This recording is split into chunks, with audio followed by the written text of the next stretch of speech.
Ok. Bonjour Delphine. Bonjour Maïté. Merci d'accepter de témoigner pour la logique émotionnelle, pour l'Institut de logique émotionnelle. La question que nous aimerions te poser, c'est qu'est-ce que la logique émotionnelle t'a apporté concrètement dans ta vie quotidienne, qu'elle soit ta vie personnelle, ta vie professionnelle. Voilà, si tu veux bien répondre à Oui, cette bah, question. avec plaisir. C'est un vaste sujet, mais je compte sur toi pour m'aider à focuser sur quelque chose de concret. Remettre un petit peu d'éléments de contexte quand la logique émotionnelle est arrivée dans ma vie. C'était en 2019, en décembre 2019. J'avais créé un an auparavant une société qui s'appelle Joséphine Transition en tant qu'accompagnante coach professionnelle, plutôt pour des gens en transition de vie, puisque j'avais un diplôme en psychologie sociale et du travail et j'avais travaillé 20 ans dans le domaine du recrutement. Et je voulais aider les gens qui se préparaient à des entretiens de recrutement, concrètement. Et, euh, et en même temps, comment dirais-je, je lis un livre, Émotion quand c'est plus fort que moi, de Catherine Emblé-Périssol. Et là, j'ai une sorte comment dirais-je, un énorme coup de cœur. Enfin, c'est plus qu'un coup de cœur, c'est de me dire, mais enfin, quelque chose qui me parle, en fait. Qu'est-ce que j'ai alors, ce quelque chose qui me parle, qu'est-ce que c'était? Eh bien, j'avais fait des études en psycho, donc j'avais appris plein de théories, en psychologie sociale, en psychologie clinique aussi, la psychanalyse, la gestalt, la PNL. J'avais fait une formation de coach en tant que coach, mais il y avait jamais, c'était très fort, très intéressant, mais les émotions étaient jamais vraiment considérées. Et là, dans ce modèle-là, elles sont au cœur et elles sont surtout associées aussi à un processus biologique. Et c'était à la fois très simple et très complexe. Et en même temps, ça m'a soulagée énormément. Parce qu'en fait, euh, quand j'étais sous le coup de l'émotion, en fait, pendant des années, j'ai cru que j'étais soit folle, soit euh, pas à ma place, soit à côté de la plaque. Voilà. Et ce qui fait que d'un coup, je me suis dit, mais ça va, Delphine, tu es normale. Voilà, Bon, déjà, c'est se réconcilier avec ce qu'on fait, c'est déjà énorme. Donc, voilà. C'était Donc, énorme, en fait. Ça a Delphine, été. Voilà. Voilà. Alors après, il y avait la compréhension intellectuelle qui était acquise. Et ensuite, il y avait je dirais, tout ce qui était mémorisé par moi pendant des années. Donc, parce que c'est pas juste de le comprendre avec sa tête, c'est aussi du coup de je dirais, mon challenge ou mon défi à moi, ça a été bon, depuis 2019 de me, eh bien, de faire connaissance avec moi-même, en fait. J'ai l'impression de m'ouvrir à tous ces mouvements, à toutes ces vibrations intérieures, en y associant une autre signification que celle que j'avais eue jusqu'ici. mhm. Et voilà, il y a eu Est-ce ouais. Est-ce que une tu aurais un exemple de ta vie quotidienne où effectivement la logique émotionnelle t'est utile, en fait, elle te sert dans ta vie? Mhm. Euh,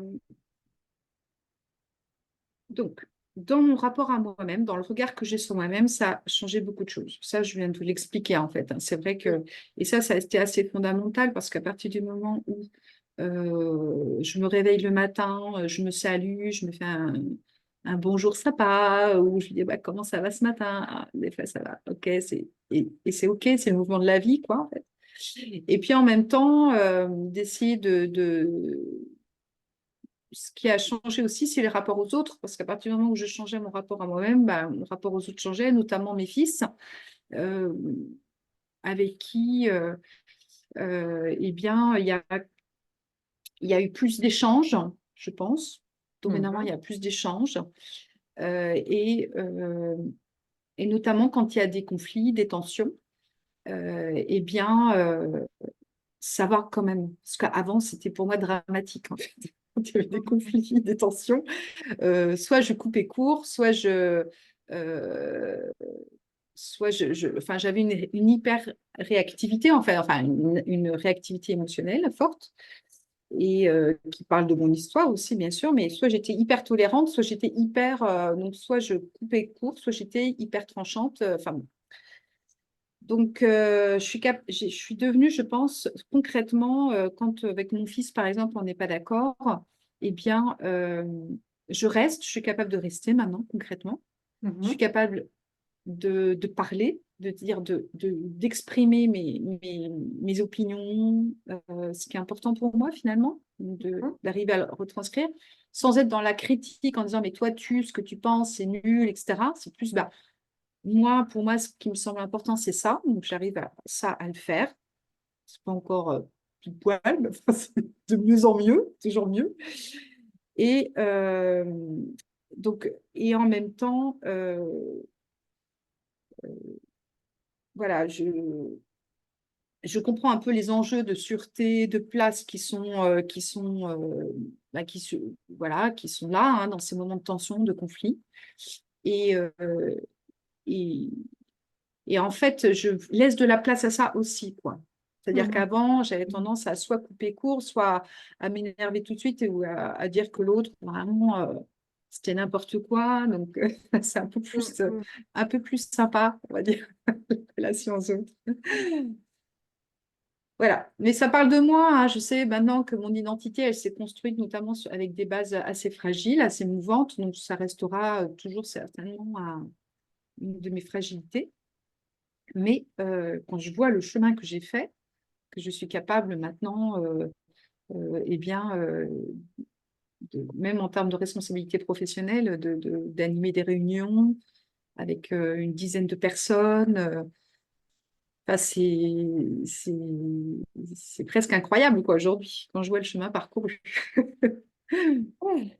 Ouais, ouais, ouais. Ouais, c'est vraiment génial. Euh, et en fait, je me suis rendu compte notamment que avant, euh,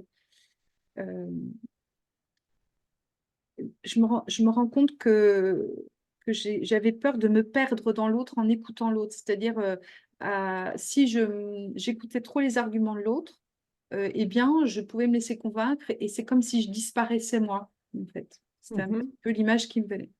Et donc, du coup, c'est à la fois en étant, la logique émotionnelle m'a aidé à tout simplement je dirais, à mettre mon attention sur moi-même et du coup, sur ce qui est important pour moi, tout simplement, ce qui a de la valeur. Et puis, à partir de là, eh bien, je dirais la conciliation avec les autres est possible, quoi. Enfin, là, voir la négociation, voir, enfin, en tout cas, c'est pas seulement un champ de bataille, c'est juste on essaie de trouver de la connivence, quoi, Mhm. enfin, de la complicité, etc., avec les autres, collaborer en équipe.